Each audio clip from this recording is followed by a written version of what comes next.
Good morning and welcome to 9 News. Today I have with me Daniel Mannix, Archbishop of Melbourne and supporter of education worldwide. So, Your Grace, you were once president of St. Patrick's College in Ireland. How did you find your time there? Yes, that's quite a bittersweet memory for me. Those years, I caused quite a bit of controversy, you know. So would you care to elaborate on that? Oh, there was a bit of trouble with that king, Edward VII. Some people didn't approve of his adultery, myself included. He was a good man. Very interesting, king, yeah. So what about Father Michael O'Hickey? I have a record of him here. Oh, that rambunctious fool.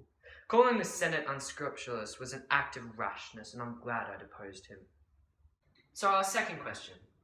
World War I. You had a pretty big part in Australia's involvement, I hear.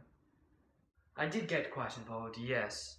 That war was horrible, sordid and commercial. Oh, yeah. So what happened? Apparently I was a traitor. Preposterous, I know. But the public didn't know what to think. And when conscription was suggested, well, let me just say that the very idea of that was just appalling to me. And could you please explain to the audience what the 1917 referendum is?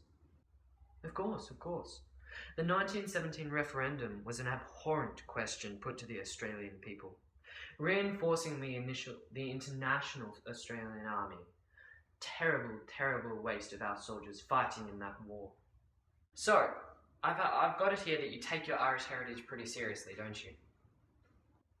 I've always regarded my ancestry as important, yes. Ancestry is important, yeah. So what do you think about opposition to the Irish Catholics? I'm a bit divided on that issue, to be sure. I don't think I'll ever forgive the English or the Scots for what they did to my people, but I've never been a fan of extremism, and what... Education has been a pretty big deal for you, hasn't it? Could you tell us a bit about that? I've always been passionate about teaching the young, yes.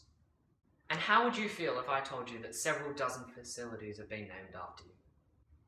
I would feel honoured, to be honest. I mean, to have a life memorialised like that is an accolade that not many people get. Humble words from a truly goat man. Everyone, give a big hand for Daniel Mannix.